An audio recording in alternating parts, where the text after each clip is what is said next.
Sir, my name is Vasikaran. I am a Christian. And we are told that the Crusaders and the Crusades were waging a holy war. I am a Christian, sir. I am a journalist. We were told that the Crusaders and the Crusades were waging a holy war.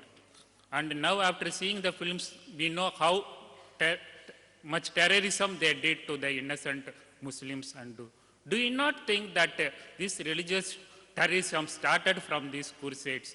And it is in another way, it continues against the Muslims through all these centuries.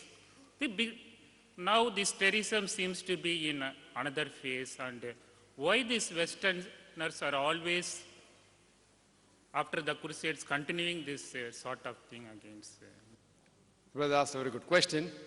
He being a Christian, he says that he was told that the Crusades were holy war, and that's what I told you. The Orientalists used this word, holy war, for jihad. It was nothing but the usage of holy war was another name for crusade, to see to it that everyone joins and think it's religious. And the brother, being a journalist, has rightly said that now we realize that these crusades were nothing but terrorizing the innocent Muslims. I didn't say anything about this in my talk because I came here to speak about the Islamic concept. I didn't touch on any religion, negative point of any religion, neither do I want to touch. It is just I said that all religion prescribe fighting to let peace prevail. That's what everyone does. I never touched on any religion. That's not what I've come here for. But if you ask me a question, I have to say, yes, you're right, brother, that the crusade did terrorize the innocent Muslims.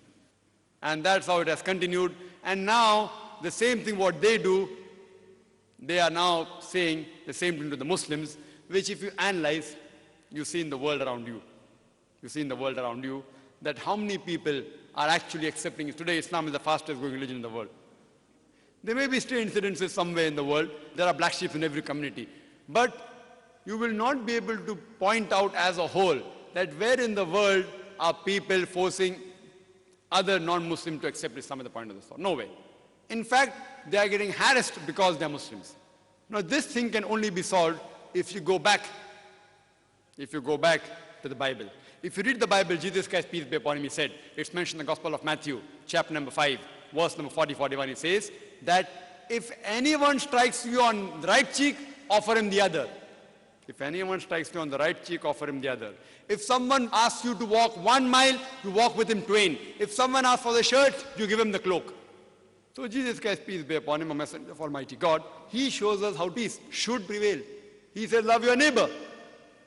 So if you analyze, if you go back to the scripture, I don't find anywhere where Jesus Christ, peace be upon him, himself prescribed that you should harass the Muslims. So therefore I tell all the human beings that go back, the scripture which you consider to be the most holiest, whichever scripture you consider, at least go back to your scripture, as the Quran says in Surah Al-Imran chapter 3 verse 64, Ta'alaw ila kalmatin sawa'in bainana bainakum. Come to common terms as between us and you. Which is the first term? Allah na'budu illallah. That we worship none but Allah.